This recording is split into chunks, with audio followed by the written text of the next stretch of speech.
Eu cumprimento a amada Igreja do Senhor Jesus, reunida nesta noite, neste lugar, com a paz do Senhor.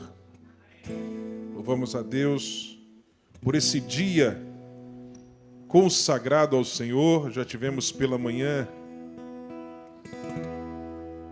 a Santa Ceia do Senhor, após a Escola Bíblica Dominical, a igreja estava cheia. E agora, continuando na presença do Senhor, estamos aqui reunidos em família para adorar o Senhor Jesus em mais um culto evangelístico e de adoração ao Senhor. Amém? Você tem adorado ao Senhor nessa noite? Você já tem encomendado a Ele a tua adoração? Você já tem sentido a presença do Senhor nessa noite? Se sim, diga um forte aleluia. E nesse momento agora nós vamos nos debruçar sobre a palavra de Deus para absorvermos dela aquilo que nós precisamos para nossos corações nessa noite, além de tudo que Deus já ministrou aos nossos corações através da palavra introdutória, através dos momentos de adoração e de oração. Abra sua Bíblia em Mateus capítulo de número 4, aproveitando que os irmãos estão de pé, permaneçamos de pé para a leitura do texto sagrado. Vamos ler a partir do verso 1 até o verso de número 11. Texto bastante conhecido que fala sobre a tentação de Jesus. Mateus, capítulo de número 4, versículos de 1 a 11. Quem encontrou, diga um forte glória a Deus.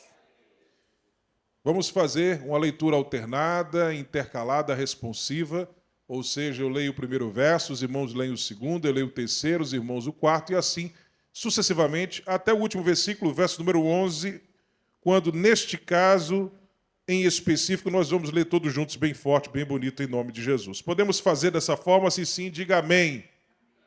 Diz a palavra de Deus. Então foi conduzido Jesus pelo Espírito ao deserto para ser tentado pelo diabo.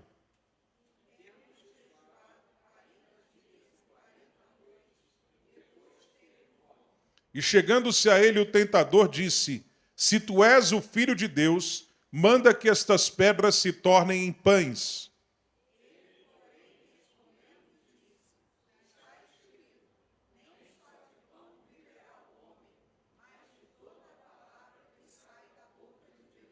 Então o diabo transportou a cidade santa e colocou-o sobre o pináculo do templo.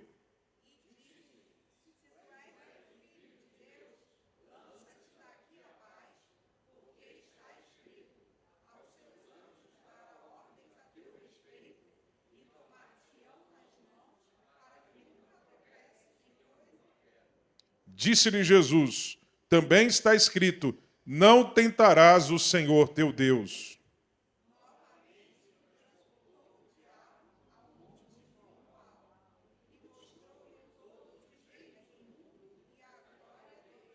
E disse-lhe, tudo isso te darei se prostrado me adorares.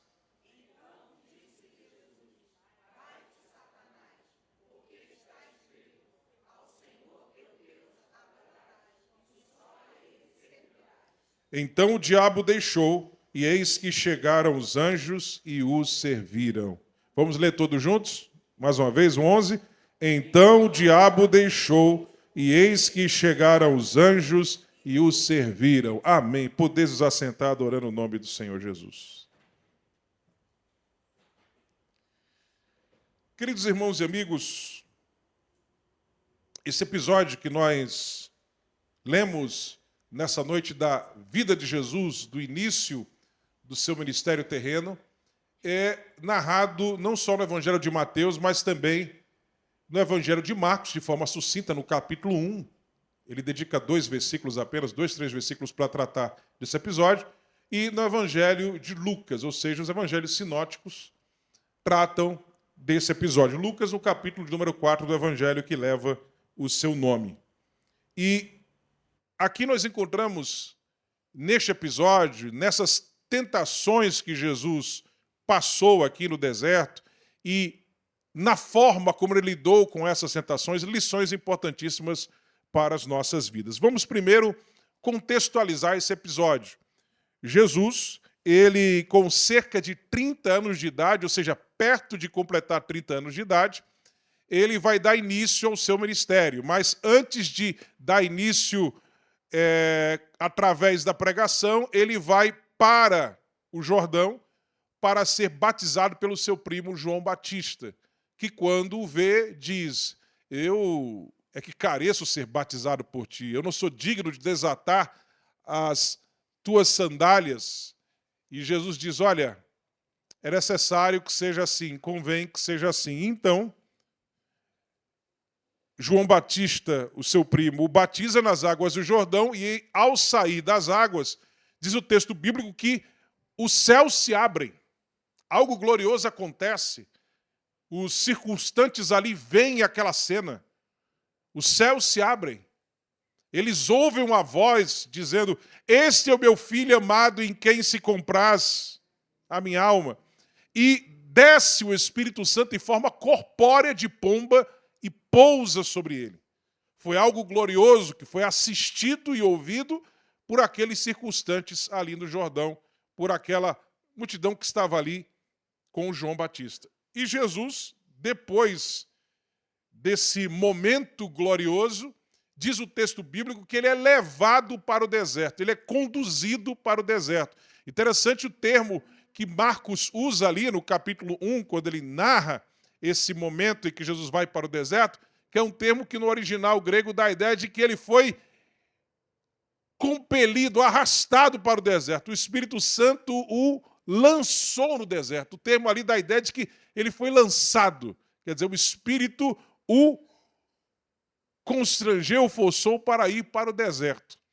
Para ir para o momento de preparação, momento preparatório, e um momento de batalha com o inimigo. Ele foi levado para o deserto. E é interessante que quem o levou foi o Espírito Santo. E diz o texto bíblico que ele foi levado para ser tentado pelo diabo. Nós sabemos, Tiago capítulo 1 nos diz que Deus a ninguém tenta. E Deus realmente não tenta ninguém. Agora, Deus permite a tentação, permite a provação para quê? Para o nosso crescimento espiritual. Por exemplo, quando Deus criou Adão e Eva, os nossos pais, os primeiros seres humanos, ele permitiu a tentação. Havia ali no jardim, dentre as árvores que estavam acessíveis, a árvore do conhecimento do bem e do mal, como era chamada, e Deus deu orientação para eles comerem de todas as frutas ali disponíveis, de todas aquelas árvores ali, exceto o fruto daquela árvore em específico do conhecimento do bem e do mal. E alguém pode se perguntar: puxa vida, por que Deus permitiu essa provação, essa tentação do Éden? Justamente para o crescimento de Adão e Eva. Se eles passassem pela provação do Éden, com certeza eles iriam passar para um novo nível, iriam subir para um nível superior na sua vida espiritual. E Deus faz assim, ele prova seus filhos para o amadurecimento deles, para o crescimento deles. Agora, se eles não passassem naquela provação, eles iriam cair e iria acontecer tudo aquilo que nós sabemos que aconteceu. Nós vemos o reflexo da queda até os dias de hoje. E alguém pode também se perguntar: puxa vida, será que valeu a pena criar então o ser humano? A queda não era necessária, mas a aprovação do Éden era necessária. E sabendo Deus que a aprovação do Éden não só era necessária, como também que o homem cairia, posto que Deus é presciente, onisciente, ele sabe de todas as coisas antes de todas as coisas acontecerem. Será que valeria a pena criar Adão e Eva? Deus, ao analisar as consequências e a solução que ele teria para aquele problema, ele achou por bem criar o ser humano. É verdade que, como resultado da queda, muitos seres humanos vão se perder, mas também uma quantidade enorme de seres humanos de todas as épocas seriam salvos, uma quantidade enorme seria salva pelo poder do sacrifício de Cristo, pelo poder do sangue de Jesus. Dentre essas pessoas, nós que aqui estamos, você pode louvar a Jesus pelo sacrifício dele na cruz do Calvário por nós, para a nossa salvação. Bilhões vão se perder, mas bilhões vão se salvar também. Se você contar o número de salvos, desde Adão até os dias de hoje, né, contando também com aqueles que hão de se salvar ainda, você tem bilhões de pessoas. Inclusive aqueles que morreram ainda infantes, porque a Bíblia nos dá a entender que os infantes, aqueles que morrem ainda num período da inocência, se chegar ao período da consciência, esses também são salvos. Pense também nas crianças abortadas. Pensem em tantos servos de Deus salvos antes do dilúvio, depois do dilúvio, porque o sacrifício de Cristo alcança os justos pré-Cristo. Quando você soma isso tudo, dá bilhões de pessoas, irmãos. Bilhões de pessoas que serão salvas ao final de tudo, no final desse processo. Então, bilhões vão se perder, é verdade. A maioria vai se perder, é verdade, porque, como Jesus já disse, porque o caminho que leva à perdição é largo, a maioria acaba entrando nesse caminho, o caminho que leva à salvação é estreito, então a minoria entra por ele.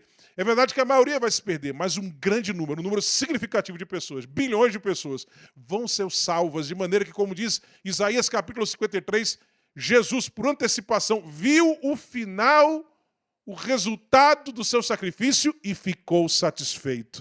Ele concluiu, vale a pena, e ele foi até o fim, por amor a nós. Amém? Então, as provações fazem parte do processo. E Jesus tinha que ser tentado no deserto, como nós podemos ver em Hebreus capítulo de número 2, verso de número 17, se não me falha a memória, se alguém puder projetar aí esse texto, eu agradeço. Isso.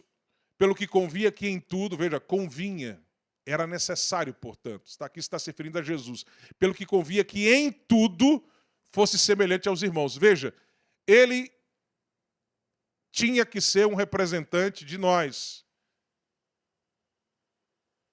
Por isso ele encarnou, ele se fez homem e foi semelhante a nós em tudo, exceto no fato de que ele não pecou, exceto nisso, mas no mais, ele sofreu tudo aquilo que nós sofremos, ele sofreu as vicissitudes que os seres humanos sofrem e ele foi tentado em tudo como nós somos tentados.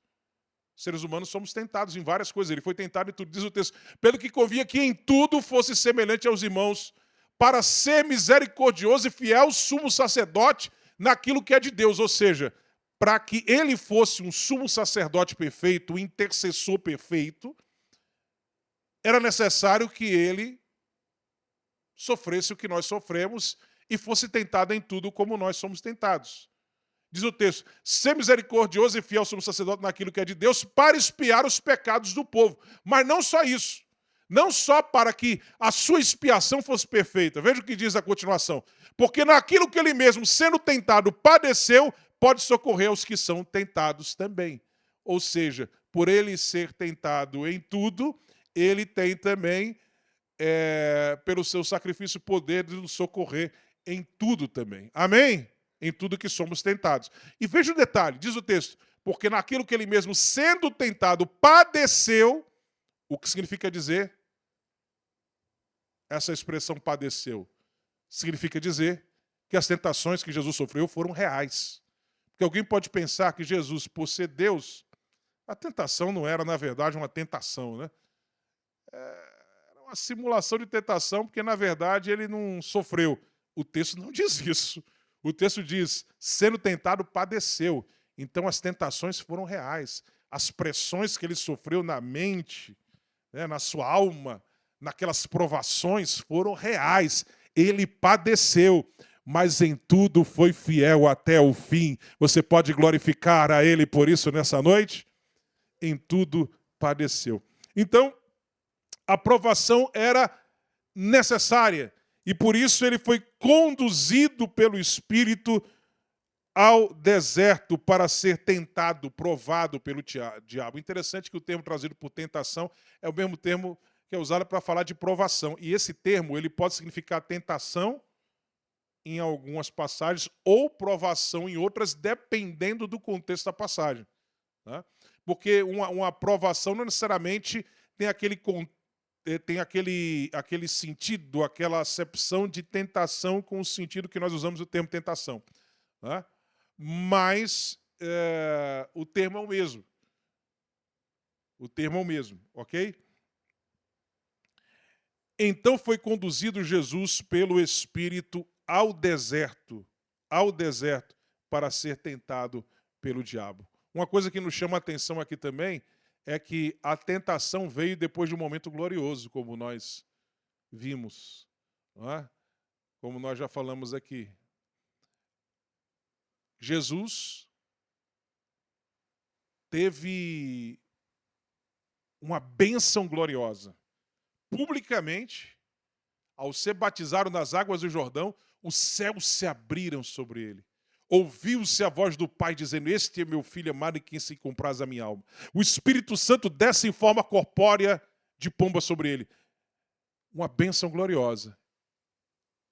Em público. E depois da bênção pública e gloriosa, vem a tentação no privado. Quando ele está sozinho no deserto. E detalhe, depois de uma bênção gloriosa, de uma grande bênção, uma grande tentação. Se você vê, geralmente é isso que acontece. Porque quando você está num momento de ápice na sua vida espiritual, o diabo fica irado com você. Então ele vem com tudo contra você. Quando você já está lá fazendo o que ele quer, então ele não vai ter trabalho com você, né? Como se diz, só se joga pedra na árvore que dá frutos, não é verdade? Mas quando você está bem, aí se prepare, porque o diabo vem com tudo para cima de você, né? Veja, Êxodo capítulo de número 15. Veja que algo espetacular acontece, que bênção maravilhosa. Um ápice ali. O povo de Israel, depois de sair do Egito, atravessa o Mar Vermelho a pés enxutos. E depois de atravessar, as águas do Mar Vermelho se cerram, matando os inimigos egípcios. E o povo celebra e canta, e Miriam pega o tamborim lá e começa a dançar junto com as mulheres e a cantar e a adorar ao Senhor. E Moisés também profere um cântico, é um momento de adoração, de celebração. Depois daquilo ali, o verso 22, se não me falha a memória, do capítulo 15, vai dizer que depois daquilo ali, eles andaram 3 dias no deserto. Olha o que diz o texto. Depois o quê? De todo esse momento de festa, de celebração, de vitória, de conquista, de manifestação do poder de Deus, depois fez Moisés partir os israelitas do Mar Vermelho e saíram ao deserto de Sur. Depois da bênção, o deserto. E andaram 3 dias no deserto e não acharam água. E aí veio a tentação de Mara. Quando eles chegam em Mara, verso 23, então chegaram a Mara, mas não puderam beber as águas de Mara, porque eram amargas. Por isso chamou-se o seu nome Mara, que quer dizer amargo. E o povo murmurou contra Moisés, dizendo: o que havemos de beber? E ele clamou ao Senhor, e o Senhor mostrou-lhe um lenho que lançou nas águas, e as águas se tornaram doces. Ali lhes deu estatutos e uma ordenação, e ali os provou. Verso seguinte. E disse: se ouvires atento a voz do Senhor teu Deus, e fizeres o que é reto diante de seus olhos, e inclinares os teus ouvidos aos seus mandamentos, e guardares todos os seus estatutos, nenhuma das enfermidades porei sobre ti que pus sobre o Egito, porque eu sou o Senhor que te sara. Depois de eles saírem dali, aí encontraram as fontes de Elim, as 12 fontes de Elim, com as 70 palmeiras, e ali eles puderam ficar abrigados e se saciar no meio do deserto. Mas veja, depois da bênção gloriosa, da manifestação gloriosa de Deus, veio a tentação de Mara. Você se lembra de Elias, capítulo 18 do livro de Reis, segundo livro dos Reis de Israel? A Bíblia nos diz que, primeiro livro dos Reis de Israel, né? A Bíblia nos diz que Elias, no Monte Carmelo, enfrentou aquele grupo de centenas de profetas de Baal e Azerá, né? E houve a manifestação gloriosa ali do Senhor. Ele consertou o altar do Senhor que estava quebrado e desceu fogo do céu e consumiu aquele local, se lambeu a água que estava lá, e aqueles profetas foram dizimados, e depois o Senhor mandou água, e o Espírito desceu sobre Elias de uma forma semelhante a Sansão, lhe dando uma força física além do comum. São os 2 únicos casos na Bíblia de o Espírito Santo dando uma força além do comum para uma pessoa. O primeiro caso foi Sansão, e o segundo caso foi Elias, fazendo ele correr de tal forma que ultrapassou os carros do rei Acabe, né? Depois daquela manifestação gloriosa do Senhor, fogo desceu do céu, os inimigos derrotados, o Espírito se manifestou de forma tremenda, que o homem correu mais do que os carros, os cavalos de Acabe. Deus mandou chuva depois de mais de 3 anos sem chover. O que foi que aconteceu? Jezabel então empreendeu uma grande perseguição contra Elias. Ele pensava que depois daquilo ali o povo se converter e o próprio Acabe iria forçar Jezabel ali a ficar no seu canto e o povo se voltar para Deus. Mas o que foi que aconteceu?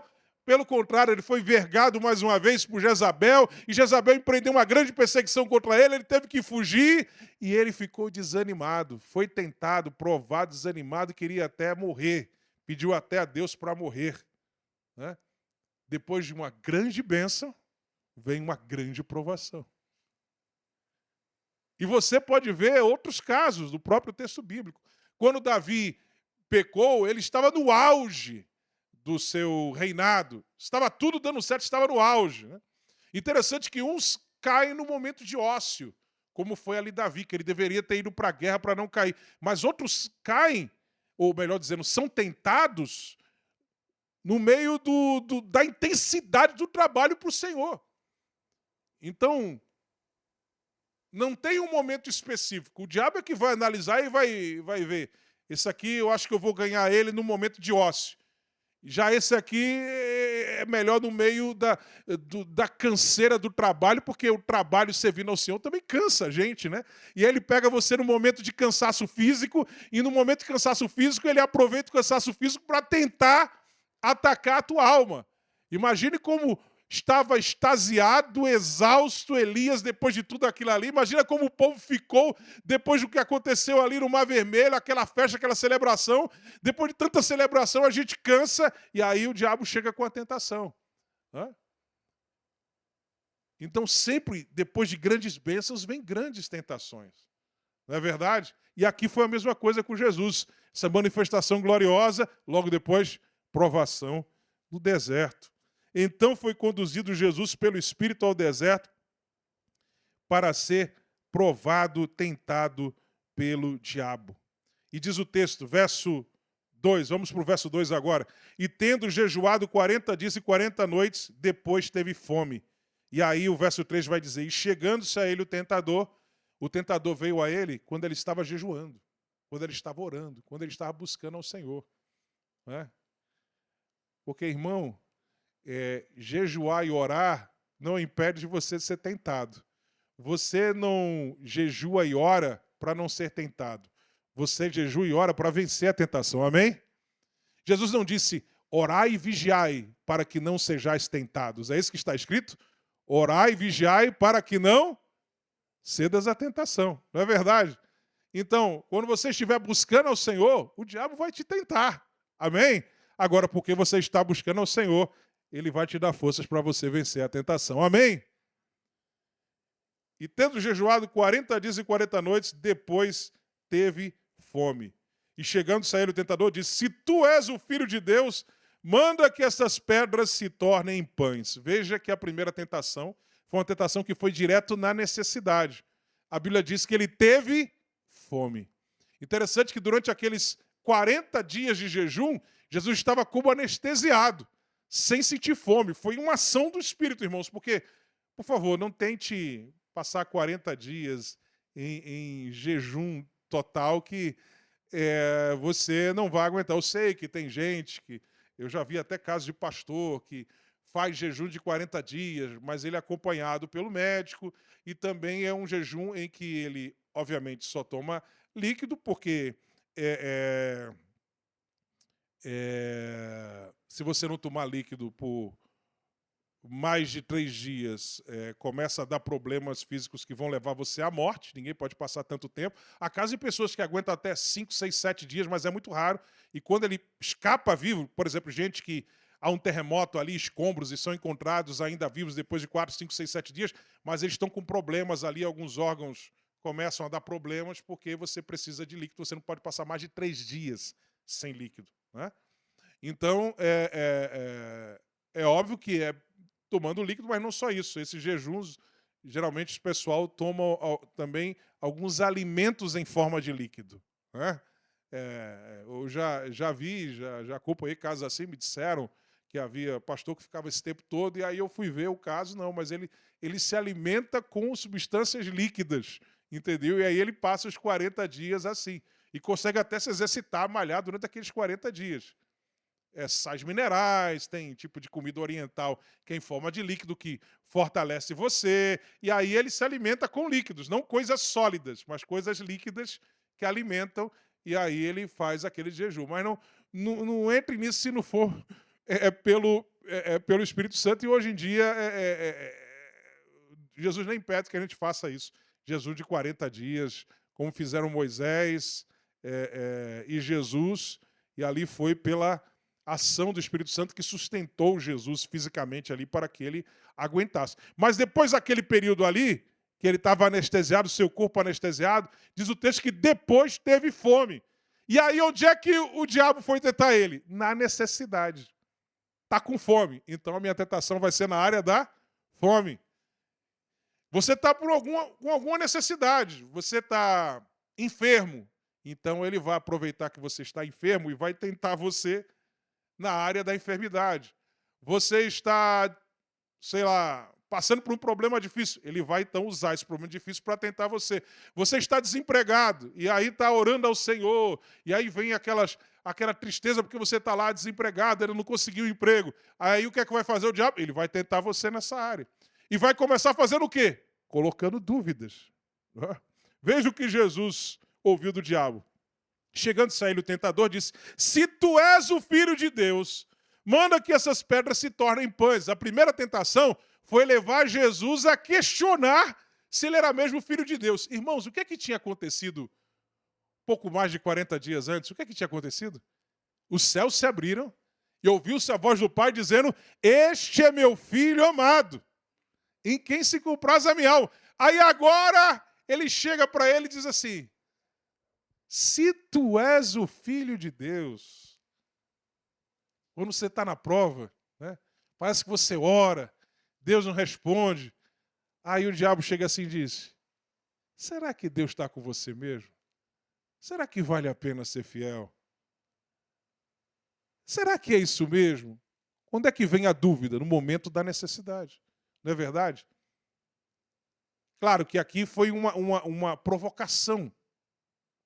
No caso de Jesus, foi um questionamento provocativo para forçá-lo a um exibicionismo, né, divino, né, para provar que ele é o Filho de Deus, transformar pedras em pães. Interessante que a Bíblia nos diz que os milagres que Jesus fez, nenhum deles ele fez usando a sua prerrogativa divina. Ele fez pelo poder do Espírito Santo. Há mais de um texto bíblico, há mais de um que afirma isso. E nós podemos, por exemplo, lembrar nesse momento de Atos capítulo 10, quando Pedro está pregando na casa de Cornélio, ele diz que Jesus expulsou demônios, curou enfermos, fez tudo o que ele fez pelo poder do Espírito Santo. Claro, em alguns momentos Jesus usava da sua prerrogativa divina. Por exemplo, quando ele disse para aquele paralítico de Cafarnaum: perdoados são os teus pecados. Inclusive os fariseus olham para aquilo ali e dizem: mas só Deus pode perdoar pecado. Mas ele é Deus, ele pode perdoar, entendeu? Ali é a prerrogativa divina. Mas os milagres todos que ele fez foi pelo poder do Espírito Santo. E aí o diabo diz assim: se tu és o Filho de Deus, transforma essas pedras em pães. Ele usar o poder dele, como segunda pessoa da Trindade, para transformar pedras em pães. Agora eu pergunto para os irmãos: comer é uma necessidade legítima? Não é? É uma necessidade legítima que Jesus tinha ali, mas não era a forma certa de ele suprir essa necessidade. E o diabo faz o quê? Na hora da provação, tenta você a tentar do teu jeito resolver as coisas, suprir a tua necessidade. Mas não entre nesse jogo do maligno. Amém, irmãos? Faça como Jesus e responda: está escrito, nem só de pão viverá o homem, mas de toda a palavra que sai da boca de Deus. Ou seja, acima de tudo está a vontade de Deus para a minha vida. Amém? Eu tenho as minhas necessidades, mas acima de tudo está a vontade de Deus. E eu vou fazer as coisas do jeito que Deus quer que elas sejam feitas. Você pode dizer amém e aleluia por isso? Então vem a segunda tentação. Então o diabo transportou a cidade santa e colocou sobre o pináculo do templo. Isso foi algo milagroso, irmãos. E talvez tenha sido feito de uma forma que pareceu real, mas era só imaginário. Por que a gente pode concluir isso? Por causa da terceira tentação, que nós vamos ainda abordar, na qual diz o texto bíblico que Jesus é levado a um monte muito alto e desse monte ele vê todos os reinos da terra. Ora, não tem nenhum monte na face da terra a partir do qual você consegue ver todos os reinos da terra. Não é verdade? Nem hoje, nem naquela época. Então estamos falando de uma ação sobrenatural. Então, o diabo colocou ele no pináculo do templo, que é o lugar mais alto em Jerusalém. Né? O templo de Jerusalém está no monte do templo, né? Que é a parte mais alta de Jerusalém, e o pináculo do templo é a parte mais alta do templo. E o diabo diz a ele, já que você está usando as escrituras, então eu vou usar as escrituras também. Porque o diabo conhece Bíblia, né, irmãos? E aí o diabo vai usar que texto? Salmo 91. Tem irmão que usa o Salmo 91, a Bíblia aberta no Salmo 91, para expulsar o diabo. O diabo sabe de qual o Salmo 91. Ele não se assusta com o Salmo 91. Né? Agora, se você viver a palavra, aí sim. Mas só deixar a palavra aberta não tem poder mágico de afastar a capeta. Né? Então o diabo transportou a cidade santa e colocou sobre o pináculo do templo e disse: se tu és o filho de Deus. Olha, de novo, provocando ele, né? Querendo questionar se ele é o filho de Deus. E ele tinha ouvido. Tu és o meu filho amado. Quer dizer, está provocando ele, né? Lança-te daqui abaixo, porque está escrito: aos seus anjos dará ordem a teu respeito e tomar-te-ão nas mãos para que nunca tropeces em alguma pedra. Aqui ele está citando, na versão da Septuaginta que Mateus coloca, esse texto, Salmo 91, verso 11, verso 12, por aí. Coloca verso 11. Salmo 91, verso 11 aqui na tela, por favor. Porque aos seus anjos dará ordem a teu respeito para te guardarem em todos os teus caminhos. Veja, ele cita para te guardarem, mas ele não cita em todos os teus caminhos. Ele omite esse final. Você sabe que o diabo ele usa a Bíblia também para levar a gente longe de Deus, mas interpretando, distorcendo a Bíblia, interpretando de forma equivocada a Bíblia. Isso é muito comum ele fazer. Não é à toa que tem gente que se permite ser usada por ele, pessoas que são enganadas por ele, outras que não são nem enganadas, elas fazem de propósito mesmo porque elas são malignas e querem enganar as pessoas, pregando a palavra de Deus de forma distorcida, as heresias que temos por aí. Algumas são frutos de pessoas que são até sinceras na sua crença, mas elas foram enganadas pelo maligno e passam a ser um canal de engano para outras pessoas. E outras não, elas sabem que estão mentindo ali, elas distorcem de verdade porque elas querem enganar. E são instrumentos das mãos do maligno de forma consciente. Né? Então, o problema aqui é o seguinte, é a hermenêutica e exegese do diabo. O problema não é o texto bíblico, é como você o interpreta. Né? Na teologia existe a exegese, que é a interpretação correta do texto, e você tem a exegese, que é a interpretação distorcida do texto. Aqui é uma exegese. E uma das coisas que ele faz é não olhar para o contexto. Né? Texto sem olhar o contexto é pretexto. Inclusive aqui ele corta esse final. Em todos os teus caminhos. Por quê? Está dizendo que Deus vai guardar o justo em todos os caminhos do justo. Ou seja, se o justo estiver andando nos caminhos de Deus, Deus vai guardar ele nos caminhos que ele está caminhando para Deus. Porque Deus quer que ele caminhe ali, então Deus vai guardá-lo ali. Mas ele omite isso. Saltar do pináculo do templo era um caminho que Deus queria para o seu filho naquele momento? Não. Então veja que o diabo usou o texto aí, omitindo o final, para dar-lhe uma interpretação distorcida, para forçar Jesus a confundir fé com presunção.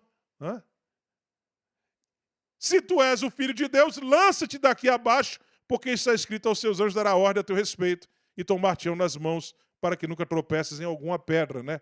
Aí é o verso, acho que 12, fala disso lá do texto de Salmo 91. Salmo 91, verso 12, vê lá.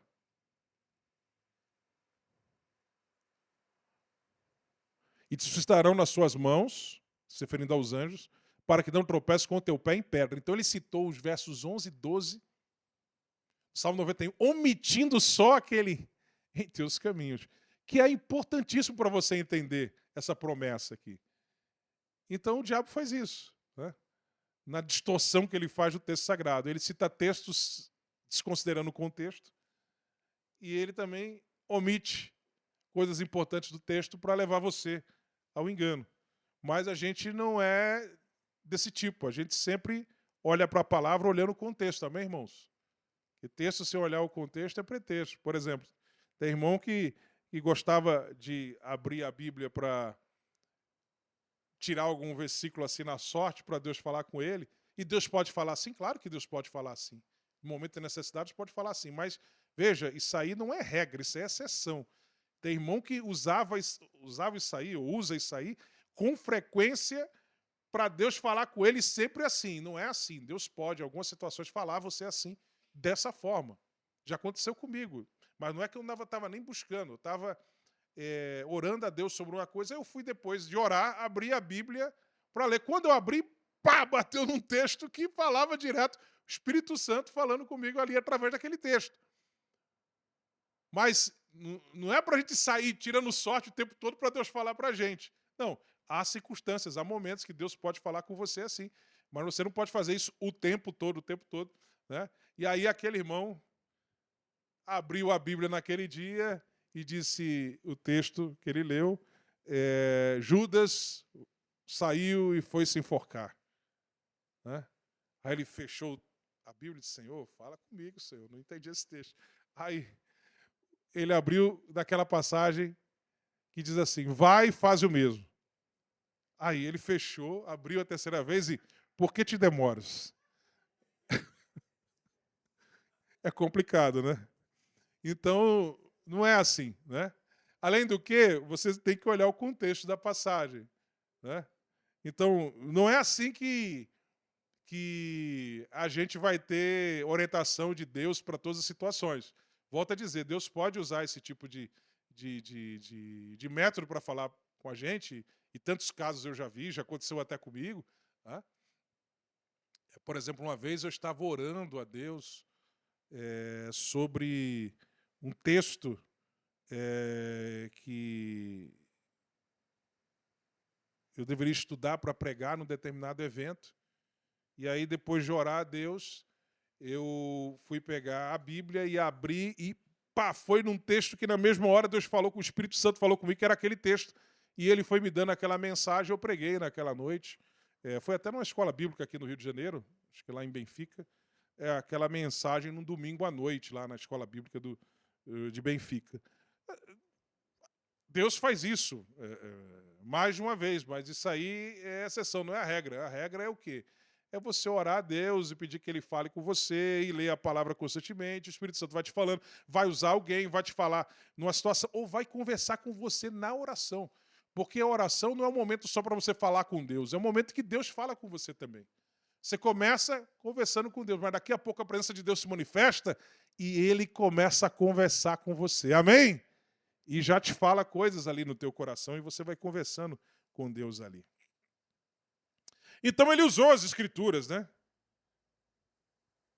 Dizendo, está escrito. E disse-lhe Jesus, também está escrito. Jesus respondeu com palavra. Não tentarás o Senhor teu Deus. Ou seja, não é para você ficar provocando Deus. Deus promete guardar, por exemplo, a tua casa. Aí você vai deixar, então, as portas abertas, tudo aberto, não trancar nada, porque Deus promete guardar, né? Não é assim, não é verdade? Deus promete guardar e você vai deixar o carro sempre aberto na rua, em qualquer canto, né? Ou vai passar por todo canto, em todos os lugares, mesmo naqueles lugares perigosos, naqueles horários complicados. Quem mora no Rio de Janeiro, por exemplo, há muito tempo, sabe quais são os locais e os horários que pode passar, né? Infelizmente, nós estamos numa cidade muito complicada em termos de segurança e de criminalidade. A gente sabe que tem determinados lugares que não dá para passar. Tem outros que dá até para passar, dependendo do horário. Isso a gente só sabe se a gente mora ali há um tempo e se acostuma, né? Tanto é que o turista que chega aqui e não sabe disso, acaba, muitas vezes, sofrendo com a criminalidade aqui no Rio de Janeiro por falta de conhecimento dessas coisas, né? Não deveria ser assim, né? Nós deveríamos ter uma segurança pública de qualidade, a criminalidade baixar para índices, vamos dizer assim, toleráveis, porque acabar 100% com a criminalidade é difícil, né? Mas pelo menos baixar para índices toleráveis. Tudo isso deveria acontecer, mas nós temos problemas já antigos no Rio de Janeiro. Que Deus nos ajude, continuemos orando pelo Rio de Janeiro para que essa situação mude. Deus tem o poder de mudar, amém? Continuemos orando, intercedendo, fazendo a nossa parte. Mas, enfim, não tentarás o Senhor teu Deus, respondeu Jesus ao tentador. E aí vem a terceira tentação. Novamente o transportou o diabo a um monte muito alto e mostrou-lhe todos os reinos do mundo e a glória deles. E disse-lhe, tudo isto te darei se prostrado me adorares. Então veja que aqui nós temos uma dupla tentação aqui. A primeira é a tentação do ego, né? De Jesus já reinar ali sobre a terra, sobre todos os reinos, o diabo dá a ele todos os reinos da terra, ele já ser rei, né? E havia profecia do Messias que iria reinar, uma forma de antecipação daquilo que foi prometido e que vai acontecer no milênio. Jesus vai vir à terra e vai reinar sobre todo mundo. Ele cederia, Satanás disse que cederia ali tudo para ele, fazendo inclusive com que ele não tomasse o caminho mais complicado, que é o caminho da cruz, né?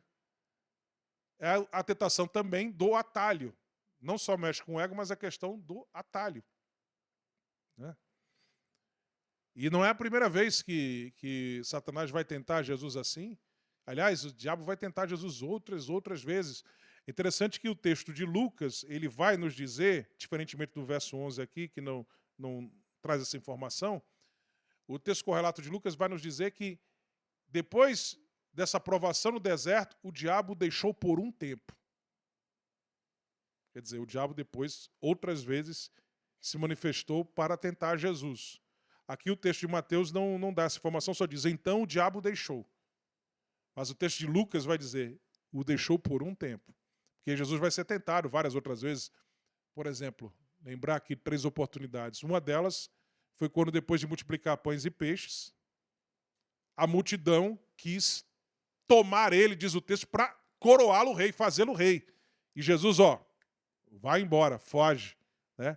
E passa então a noite em oração, né?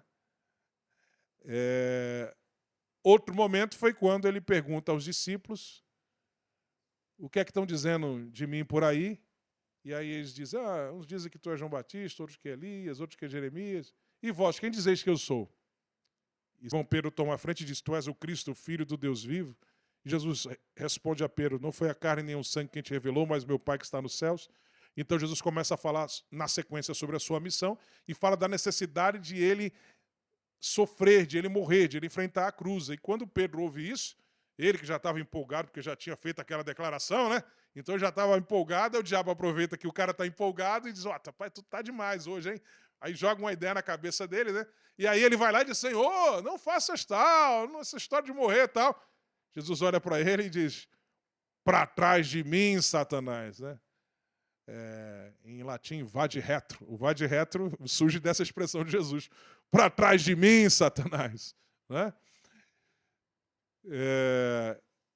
E ali Jesus estava sendo tentado para o quê? Não enfrentar a cruz, se poupar, o sofrimento da cruz. Você tem também o momento de Getsêmani. Ele já estava sentindo ali o peso da culpa, das transgressões, das enfermidades, e começou a suar sangue. Pai, se possível, passa de mim esse cálice, mas se não for possível, seja feita a tua vontade, não a minha.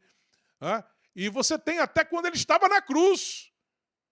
Se tu és o Filho de Deus, desce da cruz agora, até na hora que ele estava na cruz, aquele sofrimento excruciante ali, sentindo aquela dor física, peso espiritual, físico, psicológico, aquela dor toda. Aí nesse momento o diabo, vou tentá-lo nessa situação que ele está.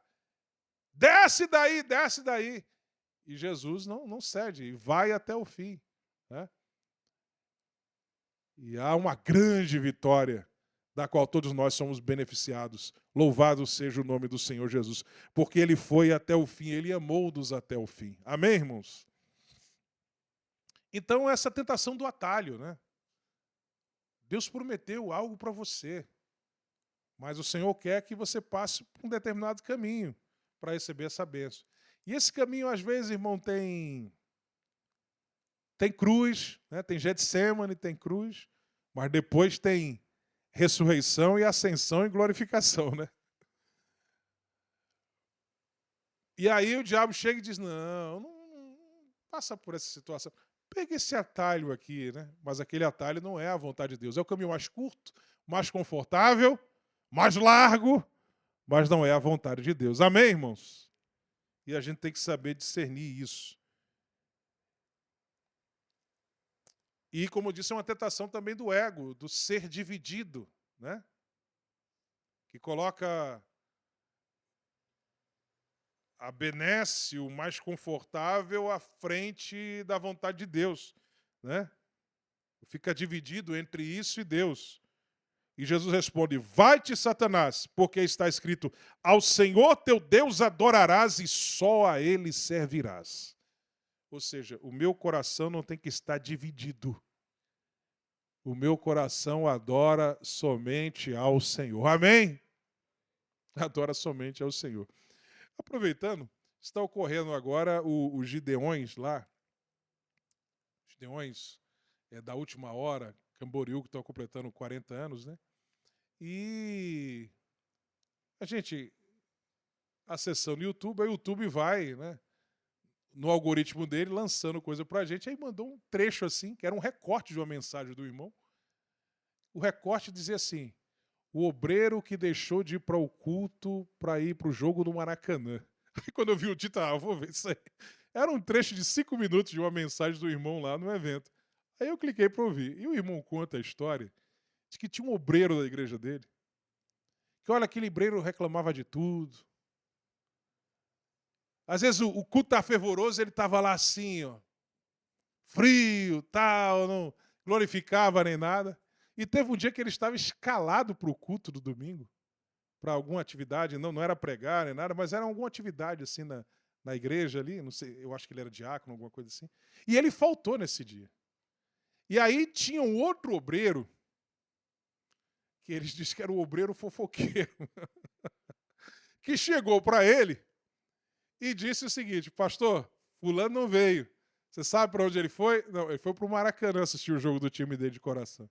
Não, fulano fez isso, ele estava escalado para o culto. Ele deixou, eu vou conversar com ele, deve ter sido algum caso, alguma enfermidade, alguma situação. Não, ele não foi, deixou a responsabilidade, ele estava escalado ali para ir para o jogo no Maracanã. Não acredito. Não acredito, né? Não deve ter sido isso, né? E aí ele disse, não, ele estava lá. E aí o que acontece? O irmão no dia seguinte chegou e trouxe uma prova. Por quê? Porque na transmissão do jogo, no momento que foi feito o gol, na hora de a câmera pegar, o pessoal que estava comemorando, a câmera pegou ele assim, pá! Justamente ele, no momento que ele estava assim, celebrando. Aí ele trouxe aqui. E você sabe que essas transmissões, depois, elas vão para o YouTube, né? E tem lá o recorte e tal, e mostra a comemoração do pessoal. Aí ele Mostrou para o pastor. Não, não pode ser. Não é ele. Aí diz até brincando, dá até para ver a amígdala, o sininho da boca, assim, assim. Não pode ser ele assim, aquele irmão que no culto fica assim, não glorifica, nem nada. Mas ele estava assim. Não pode ser, pode ser. O que é isso, irmãos? O coração dele não estava na igreja. O coração dele estava no time dele. Né? E tem gente que às vezes está na igreja, mas o coração dele está noutra coisa. Mas que não seja assim conosco, amém, irmãos? O nosso coração está no Senhor. Eu me alegrarei no Senhor, o Deus da minha salvação. Somente ao Senhor teu Deus adorarás e só a Ele servirás. Não estou dizendo aqui que é pecado um crente, de repente, ter uma simpatia por um determinado time, mas torcer fervorosamente, quase religiosamente por aquele time, como se fosse uma religião. Tinha até um colega que trabalhou lá no CPAD, né? Que não era da Assembleia de Deus, mas trabalhou ali no setor uma época, ele dizia assim, não, mas o meu time é minha religião. Como assim? Eu tô religião. Não, porque Jesus não é religião. Então ele fazia assim, Jesus é religião e o time dele, Jesus não é religião e o time dele é religião. Não é assim, irmãos, amém? Eu sou Deus. Claro, a gente tem os nossos momentos de imperfeição, né, que a gente precisa ser ideal e tudo, mas assim, trocar Deus, por exemplo, um culto para ir para o jogo, eu nunca ia fazer um negócio desse, irmãos. Nunca, nunca. Você tem ideia, já teve um dia que eu fui para o culto, era final de Copa do Mundo, o Brasil na final, e eu fui para o culto. E eu vi até a igreja nesse dia, estava pouca gente. Acho que foi a Copa de 98, que o Brasil foi para a final com a França e perdeu de 3-0, se não me falha a memória. E eu estava pregando nesse dia num culto de missões em Cordovil. E eu estava, na verdade, em Petrópolis nesse dia, e eu desci de Petrópolis para lá, então eu tive que sair bem cedo. O jogo estava rolando. Eu fui lá pro culto, assisti com o irmão quando agendou, na final, agendei, mas porque, irmão, eu sou brasileiro, torço pelo meu país, quero que meu país ganhe a Copa do Mundo. Mas o que é mais importante para mim? É a seleção brasileira? É o time que eu tenho apreço? Ou é o meu Deus? Amém? O teu coração não pode estar dividido, amém, irmãos? Eu não penso duas vezes. Eu vou para a casa do Senhor adorar o Senhor. Depois, se o Brasil ganhar ou perder, quem não serve ao Senhor vai ficar triste, o dia acabou, porque ele não tem Jesus na vida. Então, as poucas alegrias que ele tem é o quê? É que o time de futebol dá a ele, a seleção brasileira. Então, se a seleção brasileira ganhar, ótimo, ele é feliz. Se o time dele perder, ele está triste. Para o crente, não. O Brasil pode ganhar Copa, pode perder Copa, pode estar assim, pode estar assado. Ele está feliz porque a alegria dele é no Senhor. Amém, irmãos? Somente ao Senhor teu Deus adorarás e só a Ele servirás. Né?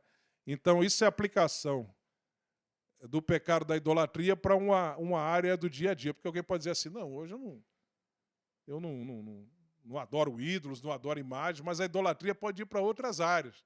Né? Mas é sempre o Senhor em primeiro lugar. Amém? Amém. Então, o que foi acontecer? O diabo deixou. E eis que chegaram os anjos e o serviram. Ou seja, quando você permanece fiel, o diabo vai embora e os anjos de Deus aparecem para te servir. Amém? Para celebrar a vitória de Jesus naquele momento. Louvado seja o nome do Senhor e assisti-lo às suas necessidades. E, resumindo aqui, o tempo se foi, mas não poderia deixar de frisar esse último ponto, que é relativo a o que Jesus fez para vencer. Né? Sintetizando aqui, o que ele fez foi o quê? Ele estava em jejum, em oração. Então é você se equipar. Nós falamos disso aqui de passagem, né? Jesus disse, orai e vigiai para que não caias em tentação, para que não cedas à tentação. Orar, jejuar, não vai impedir de você ser tentado, mas vai te fortalecer para quando a tentação chegar, você vencer. Amém? Outra coisa, claro, Jesus estava cheio do Espírito Santo, né? O Espírito Santo, que inclusive levou ele para a aprovação, o Espírito Santo estava com ele ali. E tudo que ele fez foi pelo poder do Espírito Santo, ele estava no Espírito ali, cheio do Espírito. Então, irmão, vença cheio do Espírito. Se você estiver vazio do Espírito, se você só estiver cheio de si mesmo, então no final você vai ficar cheio de pecado. Então se encha do Espírito Santo, amém? E não de si mesmo. Não tente vencer com suas próprias forças, mas pelo poder do Espírito. Reconheça a sua dependência de Deus. Deserto é um local de limitações, mas é um local também de crescimento, de aprendizado, de amadurecimento, porque é um local de dependência de Deus, de depender de Deus. Amém? Terceiro aqui, claro, Jesus usou a palavra, se encha da palavra. Qual a importância da leitura devocional das Escrituras? O pastor fala sempre disso aqui, né? Uma vez sim, outra também, o pastor bate nessa tecla. Não é aquela leitura mecânica, não. Leitura devocional que você vai se enchendo da palavra. Você não percebe, mas aquilo ali vai enchendo a tua mente, o teu coração e vai te fortalecendo. Se você tem esse hábito e você para durante um tempo de exercer esse hábito, você vai perceber que você espiritualmente decai. E se você mantém esse hábito, você vai perceber como você se mantém mais forte espiritualmente, que é o poder da palavra, a palavra de Deus, quando você a lê de forma devocional para o teu crescimento e fortalecimento espirituais. Amém? E finalmente Jesus resistiu ao diabo, né? Jesus resistiu, né? O diabo ele não vai deixar de se manifestar, mas quando ele se manifestar, você vai resistir a ele. Resistir o diabo e ele fugirá de vós. Né? O problema não é a presença do diabo, o problema é você não estar cheio de Deus. Né? Como já disse alguém, é uma frase antiga, que diz assim, o problema não é a presença do diabo, o problema é a ausência de Deus. Né? Isso é uma frase muito antiga. Mas, enfim, se encha de Deus e resista ao diabo. Tem que resistir, não tem que ficar dando molinho ali, dar mole, porque naquele mole ele vai... entra, né? Não dá mole, resista ao diabo. E o que é que vai acontecer se você resistir? Ele não vai permanecer ali. Ele vai pegar a sua trouxinha, bater em retirada e você vai ter assistência do Senhor em toda a tua trajetória de vida. Amém, irmãos? Esta é a palavra de Deus para a minha vida, para a sua vida. Todos nós somos dependentes de Deus, todos nós temos que estar ligados, temos que vigiar. Isso é uma mensagem para todos nós, para mim também e para você. E façamos assim, e nós vamos andar de vitória em vitória em nome do Senhor Jesus. Você pode dizer amém por isso? Quero terminar com oração. Feche seus olhos, curva a sua cabeça. Pai Celestial, nós te agradecemos pela tua palavra, que é lâmpada para os nossos pés e luz para o nosso caminho, que nos guia, que nos orienta. Obrigado, Senhor, pelo exemplo de Jesus, Senhor, durante a sua tentação, que foi registrado no texto sagrado mais de uma vez, para nós atentarmos por esse episódio, para extrairmos dele lições para nossas vidas. E nesta noite, pela tua graça, eu pude, Senhor, ministrar ao teu povo algumas dessas lições que nós podemos extrair dessa passagem, desse episódio, Pai, na vida de Jesus. Ó Pai, que nós possamos viver a vida de Jesus todos os momentos de nossas vidas, que nós possamos ser, Senhor, cristãos ao pé da letra, sempre e sempre, ou seja, seguidores de Cristo, seguindo os teus passos, Senhor, seguindo, Senhor, aquilo que o Senhor fez, o Senhor nosso exemplo, Pai, o exemplo a ser seguido, que nós possamos estar sempre buscando a tua presença, sendo cheios do teu Espírito Santo, conduzidos pelo teu Espírito Santo, comendo, bebendo a tua palavra, resistindo ao diabo e cumprindo a tua vontade em nossas vidas. Pai, que nós possamos andar de vitória em vitória. Se há algum servo teu, serva tua nessa noite, que está passando, Senhor, atravessando, Senhor, uma provação, onde está sendo tentada pelo diabo, que o Senhor possa fortalecer o teu filho, Senhor, e tua filha nessa noite. Tu já fizeste isso através, Senhor, da palavra ministrada e através deste culto inteiro que o Senhor está falando aos corações, ministrando aos corações, ministrando aos nossos corações. Ó Pai, se alguém, Senhor, vai enfrentar-se alguma adversidade, alguma tentação nesta semana e através, Senhor, deste culto, o Senhor já preparou de antemão ele e ela para essa provação, para essa tentação que se avizinha. Ó Senhor, meu Deus, que ele e ela possam atravessar, Senhor, esse momento e vencer em nome de Jesus. A vitória dos teus filhos é a nossa vitória também. Pai, nós te pedimos essas bênçãos, suplicamos e te agradecemos por fé, no nome de Jesus. E todo o povo de Deus diz: a vitória é sua, é tua pelo sangue de Jesus. A vitória é tua pelo poder da palavra de Deus. A vitória é tua pelo poder do Espírito Santo. A vitória é tua em nome do Senhor Jesus. Você pode dizer glória a Deus, aleluia, por isso? Prezado, você que ouviu a mensagem que hoje foi pregada, que a mensagem tenha chegado ao teu coração. Não tenho dúvida disso. E que você possa tomar uma decisão necessária para que você tenha uma vida transformada. Que Deus continue te abençoando e você tenha a oportunidade de nos visitar e entrar em contato com a igreja através do telefone, através do QR Code, que você pode ter todas as informações referente à igreja. Que Deus continue te abençoando e que você tenha, de fato, aceitado Jesus e ter um posicionamento diante da presença de Deus para ter uma vida transformada e ir morar no céu. Em nome de Jesus, nós te abençoamos. Amém.